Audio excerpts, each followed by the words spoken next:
চাঁদপুরের সার্বিক বন্যার কি পরিস্থিতি সেটি জানাবেন এবং ত্রাণ তৎপরতা কি শুরু হয়েছে কিনা, পানিবন্দী মানুষদের কি উদ্ধার করা যাচ্ছে কিনা সে খবরও জানাবেন।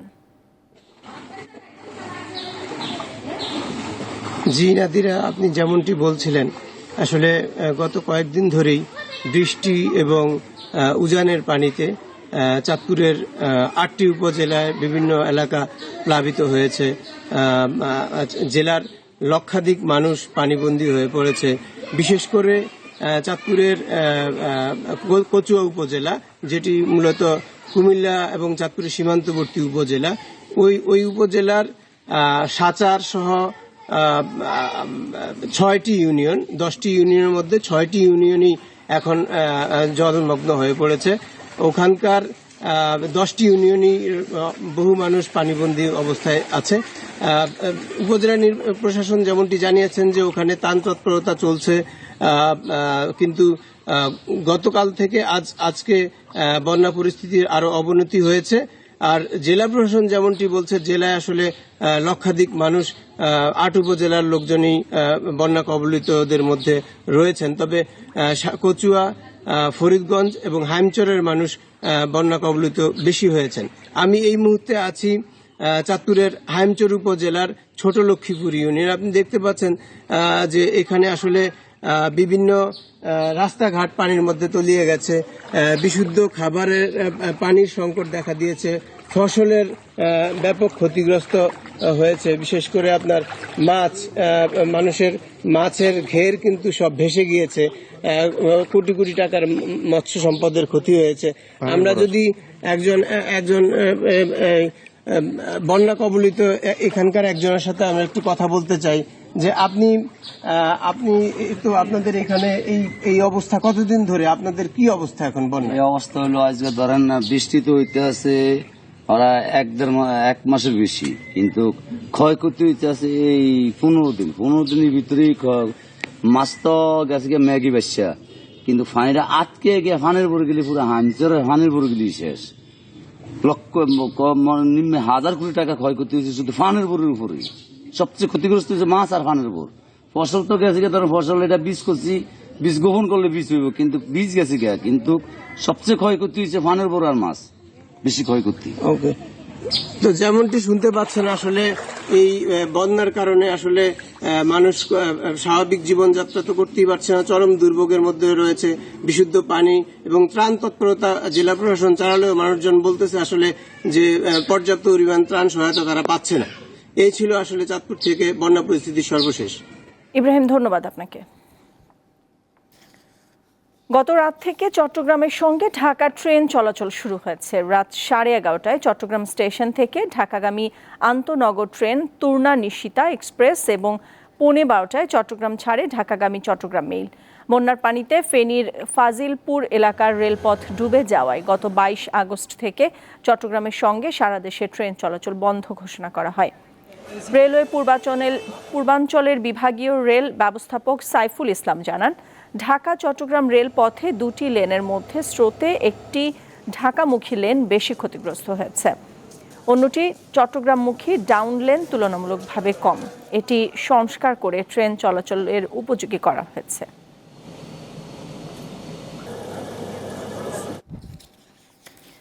প্রায় 32 ঘন্টা পর নেভানো গেছে নারায়ণগঞ্জের রূপগঞ্জের গাজী টায়ার্স কারখানার আগুন।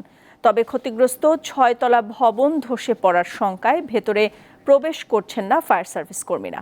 ভেতরের অংশ ঠান্ডা করে প্রবেশ করবেন তারা। রবিবার রাত 10:30টার দিকে কারখানাটিতে আগুন লাগে। 21 ঘন্টা পর সোমবার রাত 7:05 আগুন নিয়ন্ত্রণে আসে। ফায়ার সার্ভিস সদর দপ্তরের মিডিয়া সেলের কর্মকর্তা তালহা বিন জসিম জানান, কারখানা ভবনটির ভেতর এখনও প্রচণ্ড তাপ রয়েছে। এগুলো ঠান্ডা করার প্রক্রিয়া চলছে। ভেতরে প্রবেশ করলে বলা যাবে সেখানে কেউ ছিল কিনা। প্রতিষ্ঠানটির প্রধান ফটকের সামনে নিখোঁজ দাবি করা স্বজনরা অপেক্ষা করছেন। দর্শক, গাজী গ্রুপের টায়ার কারখানার সামনে রয়েছেন সহকর্মী গৌতম সাহা, চলে যাচ্ছি তার কাছে।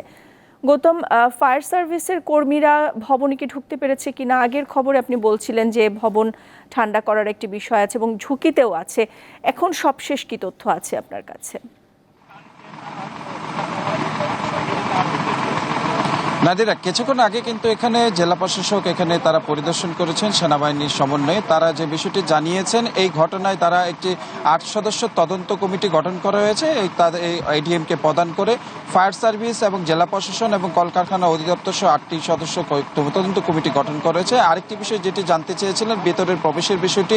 এখন পর্যন্ত কিন্তু ভেতরে কিন্তু তাপ রয়েছে, প্রচন্ড তাপের কারণে কিন্তু ঢোকা যাচ্ছে না ভেতরে। এবং তারা ধারণা করছে এই যে 6তলা ভবনের যে 3 কিছু থাকতে পারে। এবং সে যে আরেকটি বিষয়, এই ভবনটি কিন্তু একেবারেই ঝুঁকিপূর্ণ অবস্থায় রয়েছেন এবং যে ভবনটি রয়েছে সেই ভবন থেকে কিন্তু কিছু অংশ ধসে পড়ার চিত্র কিন্তু আমরা দেখতে পেয়েছি। এবং এখানে কিন্তু প্রচন্ড যে ঝুঁকি রয়েছেন এবং এখানে কিন্তু এখনো পানি দেওয়া হচ্ছে। কিছু কিছু জায়গা যেহেতু ফুলকি দেখা যাচ্ছে আগুনের, সেগুলো কিন্তু নির্বাপন করছেন এবং ডাম্পিং এর কাজ কিন্তু তারা চালিয়ে যাচ্ছেন। আরেকটি বিষয় আমরা যখন দেখেছি যে গত রোববার যেহেতু 10:30টায় অগ্নিপাত ঘটনা ঘটে, একটি লুটপাটের ঘটনা কিন্তু স্থানীয়রা জানান। তার পরবর্তীতে কিন্তু একদল দুর্বৃত্ত এখানে অগ্নিকাণ্ড করে এবং তারপর থেকে কিন্তু ফায়ার সার্ভিসের 12টি ইউনিট কাজ করে। আজকে যেহেতু তৃতীয় দিনের মতো কিন্তু এখানে 6টি ইউনিট ফায়ার সার্ভিসের তারা আগুন নিয়ন্ত্রণে কাজ করছে। তবে আগুন লাগার পরপরের থেকে কিন্তু বিভিন্ন নিখোঁজদের দাবিকৃত স্বজনরা এই কারখানার পাশেই কিন্তু তারা এসে অবস্থান করেন এবং একটি তালিকাও কিন্তু আমরা দেখেছি ফায়ার সার্ভিসের পক্ষ থেকে করা হয়েছে। যদিও এই বিষয়টি দায়িত্বরত যে পরিচালক রয়েছেন লেফটেন্যান্ট কর্নেল রেজাউল করিম, তিনি এটি অস্বীকার করেছিলেন। তবে আজকে জেলা প্রশাসক আশ্বস্ত করেছেন এটি আগুন নিয়ন্ত্রণের পরে আগুন তাপ যখন কমবে তখন তাদের তালিকা করে এই নিখোঁজদের সন্ধান করা হবে এবং যতক্ষণ পর্যন্ত এখানে কোনো নিখোঁজ থাকবে ততক্ষণ পর্যন্ত কিন্তু এই অভিযান অব্যাহত থাকবে বলে জানিয়েছেন ফায়ার সার্ভিস। এই ছিল আসলে আমার কাছে নারায়ণগঞ্জের গাজী টায়ারের অগ্নিকাণ্ডের সর্বশেষ। গৌতম, ধন্যবাদ আপনাকে। আন্তর্জাতিক প্রসঙ্গ, গেল 2.5 বছরের বেশি সময় ধরে চলা আগ্রাসনে ইউক্রেন সবচেয়ে বড় বিমান হামলা চালিয়েছে রাশিয়া। এতে প্রাণ হারিয়েছেন 7 জন। আন্তর্জাতিক গণমাধ্যম জানায়, সোমবার ইউক্রেনের অর্ধেকেরও বেশি অঞ্চলে 200-র বেশি ক্ষেপণাস্ত্র ও ড্রোন হামলা চালায় রাশিয়া। এতে কয়েক ডজন মানুষ আহত হয়েছে। প্রতিবেদনে বলা হয়, রুশ হামলায় বিদ্যুতের অবকাঠামো ক্ষতিগ্রস্ত হয়েছে। কিয়েভের কিছু অংশ সহ অনেক এলাকায় বিদ্যুৎ বিভ্রাট এবং পানি সরবরাহ বিভ্রাটের খবর পাওয়া গেছে। ইউক্রেনের বিমান বাহিনীর কমান্ডার টেলিগ্রামে জানিয়েছেন, রাশিয়ার 102টি ক্ষেপণাস্ত্র ও 99টি ড্রোন গুলি করে ভূপাতিত করেছেন তারা। খেলার খবর, লা লিগায় আজ ভায়েকানোর বিপক্ষে মাঠে নামবে বার্সেলোনা। স্তাদিও দি ভ্যালিকাসে ম্যাচ শুরু হবে রাত 1:30টায়। হ্যান্সি ফ্লিকের নেতৃত্বে মৌসুমের শুরুটা দারুণ করেছে বার্সেলোনা। প্রথম ম্যাচে ভ্যালেন্সিয়াকে হারানোর পর ঘরের মাঠে অ্যাথলেটিক বিলবাওকে হারিয়ে টেবিলের 3য় অবস্থানে উঠে এসেছে তারা। দর্শক, এই ছিল নিউজ আপডেটে 3টায় দীপ্ত সংবাদ দেখার আমন্ত্রণ রইল। ধন্যবাদ সবাইকে।